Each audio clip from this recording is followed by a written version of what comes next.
gentlemen, please welcome to the stage, Aidan McGrory. Come on in. Aidan McGrory. Here he is.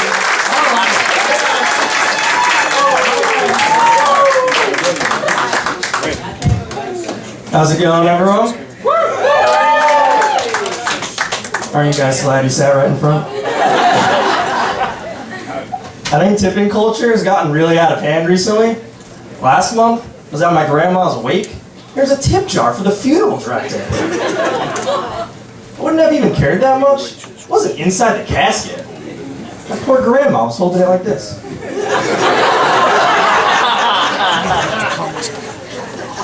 A few months ago, I was at a wedding with my uncle. He turns to me and goes, "Man, if I was your age, I'd be all over that hot blonde." So I'm like, "Uncle Johnny, that's the bride." And she's your daughter.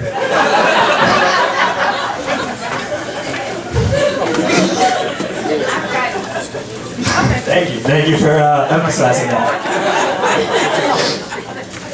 I got my first internship between my freshman and sophomore year of college, and I had this coworker who was always telling me these weird personal stories.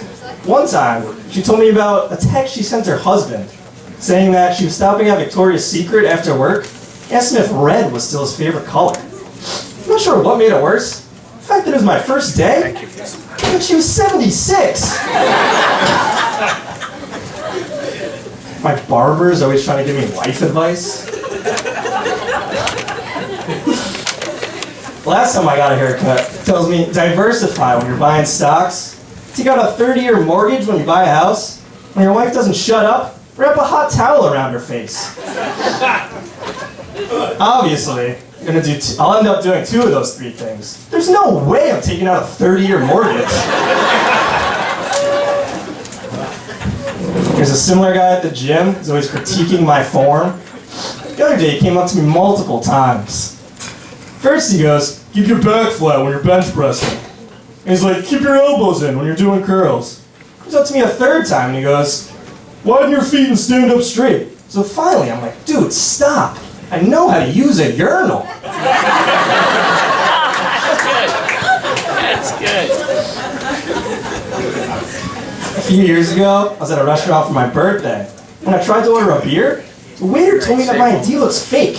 I was like, "There's no way my ID looks fake. Paid $200 for it." And he goes, "You really expect me to believe that your name is Muriel?" I played baseball in high school, and after we lost one of our playoff games, my coach caught me crying on the bench. And so he comes up to me, puts his hand on my shoulder, and he goes, "You know, Aidan, sometimes life can be filled with disappointments, but as long as you always work hard and try your best, there's nothing to be sad about." I was like, "Coach, it's not that. Some asshole put icy hot in my jug."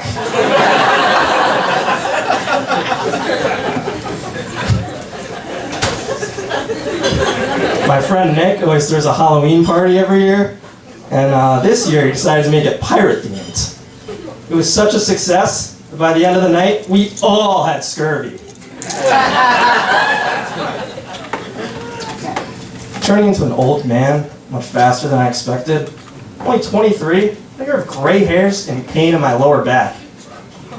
And just last week, I found myself binge watching The Golden Girls.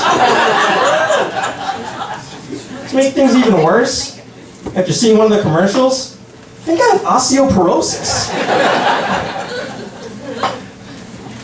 My girlfriend couldn't make it tonight. She lives in Boston, so she speaks with a Boston accent. And recently I decided to ask her mom, like, has she always talked like that? Her mom goes, "Of course." Her first words were, "Mama, I want to park the car by the harbor." And her dad chimes in and goes, and last week on the phone her words were, "Father, help get my car out of the harbor." In November, I just passed my last exam to become a certified public accountant.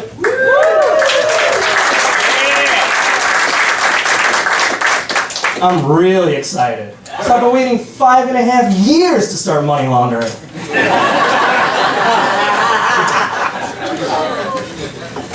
My freshman year of college, I dated this girl who was completely miserable.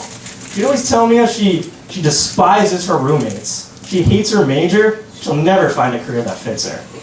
So after months of complaining, I finally told her, you know, you make a phenomenal TSA agent. And she goes, really? You think that's funny?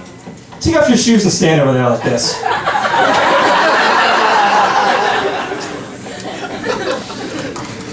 My sophomore year at college, I started dating a different girl that was an art major. And I'll never forget the one time I surprised her at one of her art shows. Once we make eye contact, she runs up to me and whispers, let's go to the classroom downstairs, get those clothes off you right now. So I'm like, let's go. I'm so excited, I'm completely naked before we even get to the room. And when we walk in, there's 10 guys with pastels waiting to sketch me. Thanks guys, that's all my time for tonight.